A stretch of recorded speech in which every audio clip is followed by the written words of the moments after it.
안녕하세요. 다들 좋은 한 주 보내고 계신가요? 얼마 전에 제가 비트코인 전문자이자 넷코인의 창업자이고 미국에서 최초로 Virtual Bitcoin ATM을 만들어서 온라인상으로 비트코인을 살 수 있게 만들어준 마이클 보글과의 인터뷰를 했었는데요. 가상화폐 분야에 관심 있으신 분들께서는 반드시 시간을 내셔서 마이클 보글과의 인터뷰 영상을 확인해 보시기 바라겠습니다. 분명히 많은 도움이 될 거라 생각을 합니다. 자, 마이클과의 인터뷰에서 4년마다 일어나는 비트코인 헬빙 이벤트가 2024년에 일어나고 나서 비트코인 가격이 코인당 1억을 충분히 넘을 가능성이 있고 비트코인이 만약 100년 후에도 존재를 한다면 이론상으로는 코인 하나당 10억이 넘을 수 있다고 했었습니다. 마이클의 입장에서 비트코인의 가장 큰 역할은 달러나 금을 대체하는 것이 아니라 아주 적은 수수료로 몇 초 안에 어떤 금액의 돈도 트랜스퍼할 수 있게 해주는 수단이라고 말을 했었습니다. 그리고 실제로 JP 모건이나 페이팔 같은 회사들이 자사 스테이블 코인을 런칭하는 이유도 이런 빠르고 저렴한 돈의 트랜스퍼를 가능하게 하기 위해서라고 했는데요. 저 역시 마이클의 말에 동의를 하는 편이고 비트코인과 몇몇 코인을 2017년부터 들고 있고 앞으로도 들고 있을 생각입니다. 자, 그런데 투자에 관심 있으신 분들께서는 아마도 한 번쯤은 분명히 들어보셨을 텐데요. 투자계의 두 거장인 워런 버핏과 찰리 먼거 같은 경우 CNBC나 Berkshire Annual 미팅에 나오셔서 비트코인은 사기이고 단순히 다음 사람이 더 비싼 가격에 비트코인을 사기를 기대하며 매수하는 도박이며 실제 가치가 없는 자산이기 때문에 비트코인이 결국은 0달러가 될 거라고 여러 번 말씀을 하셨었습니다. 거기다가 비트코인만한 사기가 없으며 결국 어마어마하게 많은 사람들을 다치게 할 것이다 라고 두 분 다 이야기를 하고 있습니다. 자, 찰리 먼거 같은 경우에는 비트코인을 똥에 비유하면서 지금 제정신이 아닌 사람들이 똥을 서로 주고받으며 더 높은 가격에 팔려고 하는 말도 안 되는 상황이다 라고까지 말을 했었습니다. 아직은 누구의 말이 맞는지 모르겠지만 적어도 어떤 자산이건 간에 투자를 하기 전에는 양쪽 입장을 들어보는 것이 정말 중요하다는 생각이 들어서 오늘은 워런 버핏과 찰리 먼거가 왜 그토록 비트코인은 사기라고 생각하는지 그분들의 생각을 나누도록 하겠습니다. 자, 마이클 보글과 워런 버핏, 찰리 먼거의 생각이 여러분들께서 가상화폐 시장에 투자하시는데 도움이 되었으면 하는 바람입니다. 자, 그러면 디스클레이머만 듣고 영상 바로 보도록 하겠고요. 지금 무무에서 주식 15개나 무료로 나눠주는 프로모션을 하고 있을 뿐만 아니라 시킹 알파에서도 239불 하던 프리미엄 서비스를 189불에 제공해주는 프로모션도 하고 있다고 하니 그동안 시킹 알파에 관심 있으셨던 분들께서는 아래 디스크립션 링크를 사용하셔서 할인을 반드시 받으시기 바라겠습니다. 그리고 제가 개인적으로 페이트론 서비스를 통해서 제 매수 매도와 옵션 그리고 트레이드들도 나누고 있고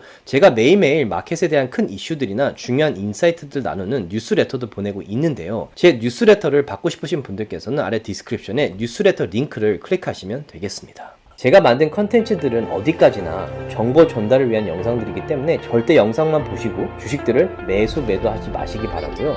본인 스스로 반드시 리서치를 더 하신 다음에 판단을 내리시기 바라겠습니다. About crypto that Benjamin writes in. He says, in 2007 at the USC Law School, Charlie said, I'm not entitled to have an opinion on this subject unless I can state the arguments against my position better than the people who are supporting it. The question is, does this also apply to your Wall Street Journal article on banning cryptocurrencies? And if yes, would you care to share the arguments against your position? Well, I don't think there are good arguments against my position. I think the people that oppose my position are idiots.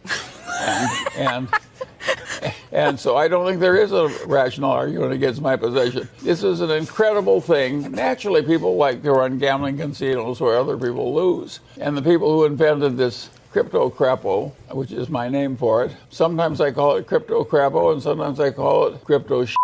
It's just ridiculous that anybody would buy this stuff. You can think of hardly nothing on earth that has done more good to the human race, national currency. They were absolutely required to turn man from a goddamn successful ape into modern successful humans in human civilization. Because it enabled all these convenient exchanges. So if somebody says, I'm going to create something that sort of replaces the national currency, it's like saying I'm going to replace the national air. It isn't even slightly stupid, it's massively stupid. And of course it's very dangerous. And of course the governments were totally wrong to permit it. And of course I'm not proud of my country for allowing this crap, what I call the crypto shit. It's worthless, it's no good, it's crazy. It'll do nothing but harm. It's antisocial to allow it. Well, and there is no good argument on the other side. I can't supply it. So that is something, there's only one correct answer for intelligent people there is just totally avoid it. And avoid all the people that are promoting it. one point this weekend, you said that Bitcoin, and this was based, you were asked, Charlie said Bitcoin's like rat poison. You were asked about that comment, and you said, well, it's probably more like rat poison squared. Charlie went on in the meeting to then basically call Bitcoin turds. He is an expressive sort, isn't he? Maybe when he gets a little older, he'll mature.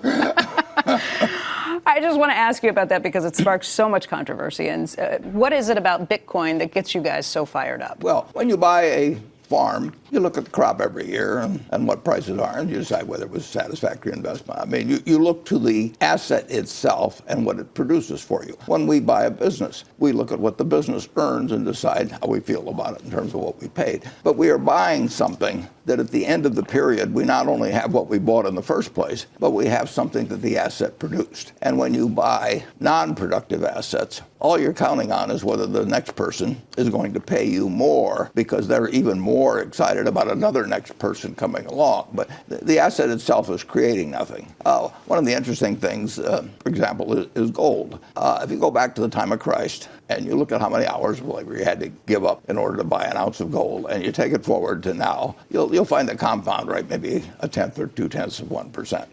And then you have to insure it during that time and make sure somebody doesn't steal it from you and everything. But it doesn't produce anything. And productive assets, you can pay too much for a productive asset. But I bought a farm in the 1980s, and every year how much it produced, the way of soybeans and corn. And at the end of that period, I've still got the farm, and I've gotten some significant income off of it. If you and I buy various cryptocurrencies, they're just going to sit there. And I got to hope next time you get more excited after I bought it from you, and then maybe I'll get more excited and buy it from you. And actually, we could sit in the house by ourselves, and we could keep running up the price between the two of us. But at the end of the time, there's one Bitcoin sitting there, and now we got to find somebody else.